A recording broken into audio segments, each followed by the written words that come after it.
Bueno, los gobiernos nacionales entre las dos dictaduras en las políticas educativas y las curriculares.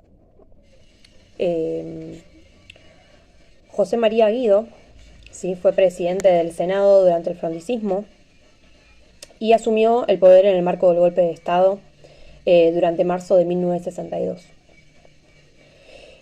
Tuvo como ministros de Educación a Miguel Susini, hijo, y Alberto Rodríguez Galán, José Mariano Astingueta y Mariano Vaz. Su administración no produjo en la educación ningún hecho destacable, que digamos. En cambio, en 1963 fue distinto en la presidencia de Arturo Illia, gobierno de la Unión Cívica Radical del Pueblo, cuyo ministro de Educación fue Carlos Alcornada Aramburu, y la relación entre el gobierno y los 80.000 docentes había mejorado desde 1961.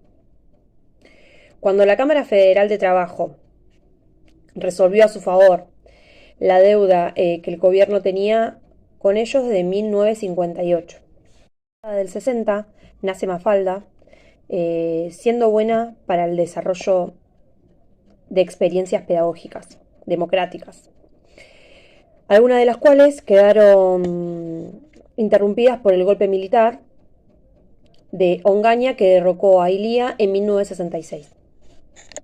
Expresiones de las tendencias pedagógicas democráticas fueron las experiencias realizadas por los departamentos de extensión universitaria de varias universidades nacionales. Los programas se dirigieron a una población marginal, obrera y analfabeta, a desertores escolares y adultos. Construyó un proyecto político formativo que se propuso incorporar a los trabajadores de los sectores mayoritarios a la vida social, cultural, económica y política. El sistema educativo resultó una pieza clave que acompañó dicho emprendimiento.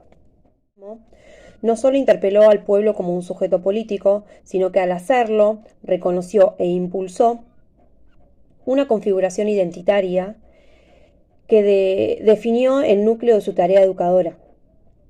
Esta operación resultó el centro de la trama pedagógica del peronismo y un rasgo distintivo de los movimientos centrados en el estado de bienestar de América Latina. El peronismo, plasmado en la reforma educativa de Pedro José Araizaga en 1947, para acompañar el primer plan quinquenal. Este impulsó la nacionalización del currículum, la vitalización de las escuelas, la promoción de las aptitudes y habilidades vinculadas al medio, al dominio material y a las ciencias y a la aplicación de las técnicas. Esta reforma llegó a incorporar la gran demanda de la educación básica y laboral de la sociedad de los años 40. La reforma llegó a incorporar la gran demanda de educación básica y laboral de la sociedad de los años 40. Posteriormente, se implementaron otras reformas tendientes a fortalecer la educación industrial y técnica en una relación virtuosa entre educación y trabajo. El golpe de Estado, llevado adelante por general Aramburu, inauguró un ciclo de inestabilidad política y de crisis social, signado por un contexto internacional y latinoamericano de luchas sociales y por la conquista de la liberación y la justicia social. Entre fines de la década de los 50 y hasta comienzos de la década de los 70, en la educación argentina se vio atravesada por un tipo de enfoque político-social conocido como bajo el concepto de desarrollismo, el cual se desplegó por toda la región y adquirió un carácter particular en la Argentina.